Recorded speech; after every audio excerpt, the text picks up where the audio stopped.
The first setting we're going to want to change is the system date and time. Right now the system date and time is saying that it's 2013 December 25th and it's 5:32 in the morning. This is definitely not correct. So to change this, I'm going to left click on each individual number, select the correct year. It's 2012, it is September, and it is September 4th. I'm going to change the time to 3:43 in the afternoon, so that would be 15:43, and the seconds are kind of irrelevant. After you do set the correct date and time, it is important that you click Save afterwards. So we have a bunch of settings on the left hand side here. Let's go over quickly what these are for. The date format is going to allow you to change the format of the date stamp on the video. Right now we can see over in the top right hand corner the cameras are stamped with a date and time format like this. We can change that by clicking on this drop down menu and changing the day, month, year, month, day, year, or year, month, day.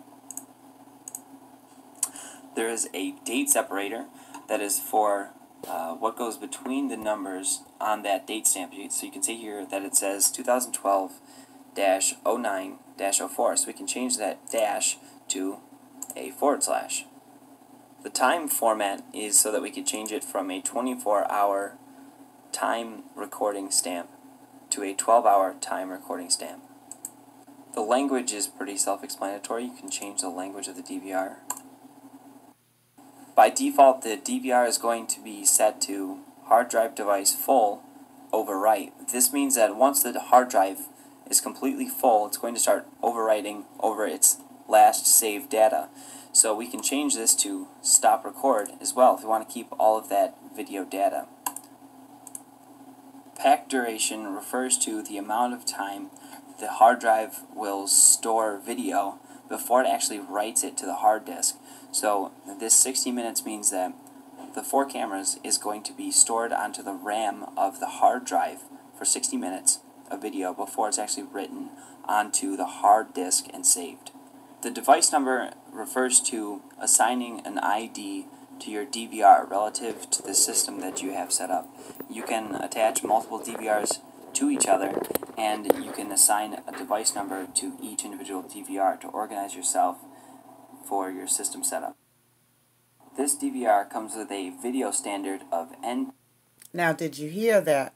That you can change the system time, you can change the date, the month, the year, to whatever you want, and change the time. Now, is this what they did in Kenneka's case? Recorded what they wanted, set the times the way they wanted, and even put a gap in between what they wanted to take out what happened. Keep listening to this. This is real freaky right here, how they doing this right here with these surveillance cameras. TSC by default.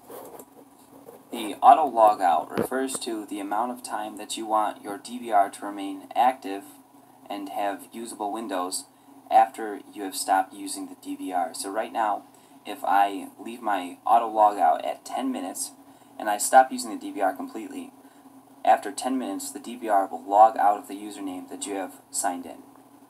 The device ID is very similar to the device number. It is just an identifying factor relative to your own DVR system. The snapshot in the top right hand corner refers to when the DVR is going to take that snapshot and send it in an email, and in this case, by default, the DVR is going to take a snapshot of whatever is in front of the camera 2 seconds after it triggers the camera to start recording. So if a car drove by in this top right hand screen over here, it would start recording, but it wouldn't take a snapshot until 2 seconds after it triggered that motion.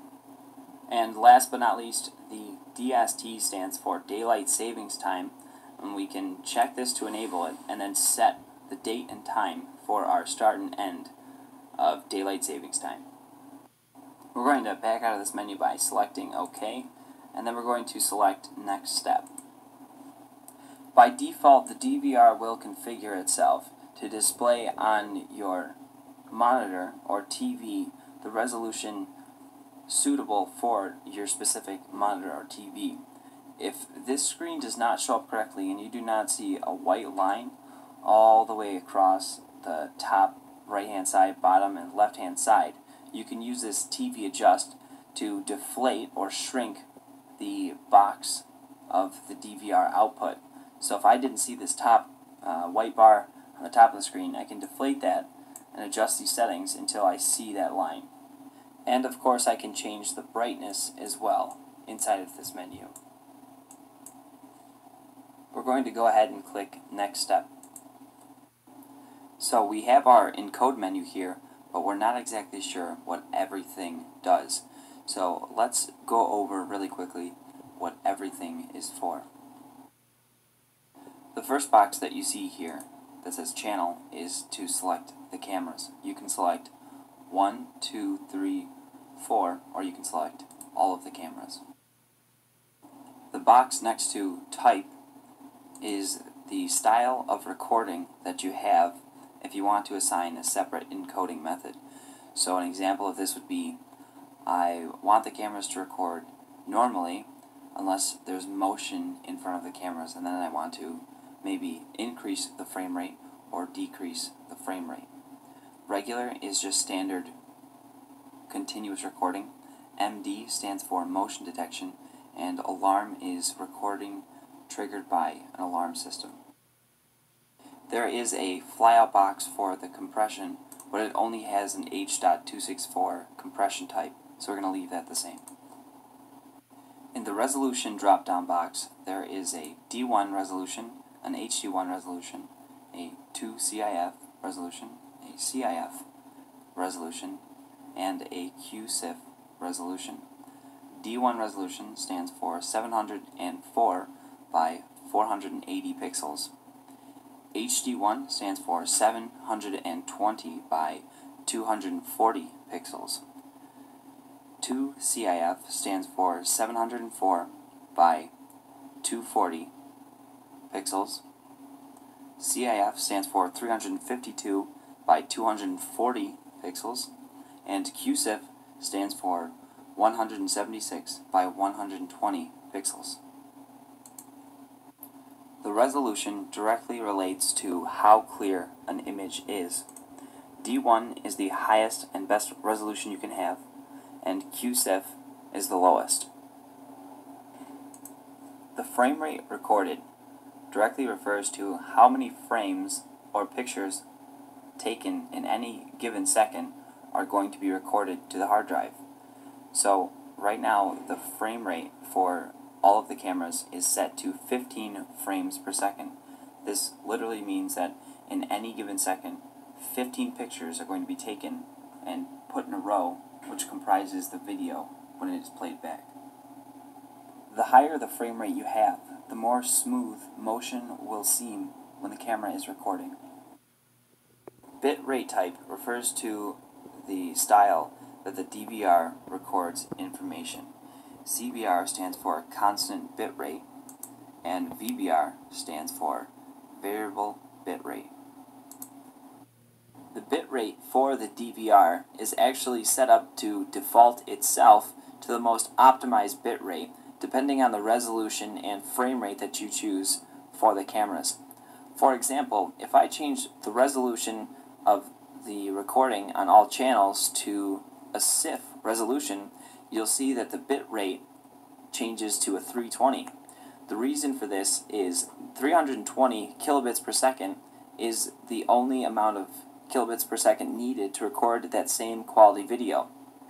I can increase this kilobits per second to 512. The only difference between the video is this video is now going to take up 512 kilobits per second and provide the same quality video as the other one only required 320 kilobits per second. So again, we recommend that you let the DVR decide the most optimized bit rate for the resolution and frame rate that you select. The kilobits per second on the extra stream column is going to be a little bit different. This is going to determine the quality of video being uploaded, and the recommended is 160, but you can play around with this if you want a better quality video on your smartphone. The downside to increasing this kilobits per second is the amount of bandwidth that it's going to use on your local network. So if you increase this to 256, it's going to be using almost twice the amount of bandwidth as the original 160. So you can play around with this, but by default it is left to a 160 kilobits per second.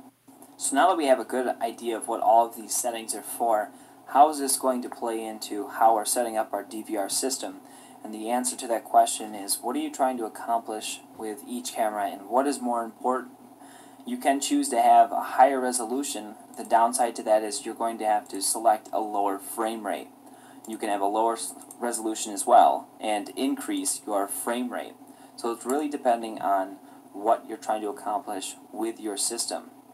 So we're all set here. Let's go ahead and select Next Step on the bottom right hand corner. So here we have the scheduling menu.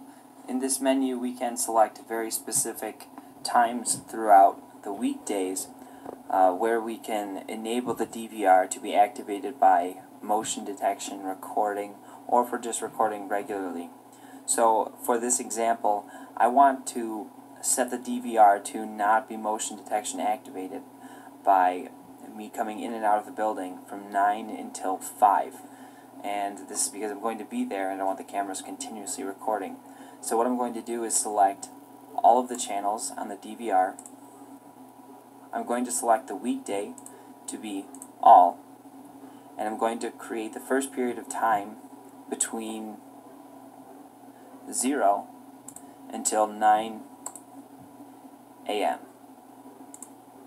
I'm going to create a second period of time with motion detection activation that is going to start at 5 o'clock in the afternoon, which is 17,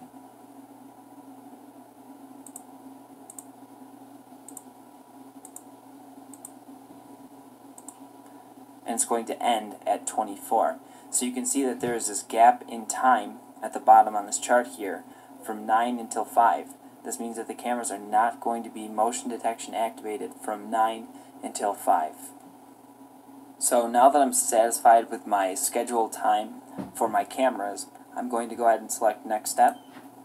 By default, the DVR will come in its record menu as stop all recording on all channels. You can change the DVR to record on all channels, which means that it will record continuously on all channels, or you can set it to schedule, where you can select very specific methods of recording, such as triggering and alarm settings. So we're going to set this to schedule and select Next Step. In the network menu, we can change settings such as the IP address, subnet mask, and gateway. However, we recommend that only people who are proficient in networking change these settings.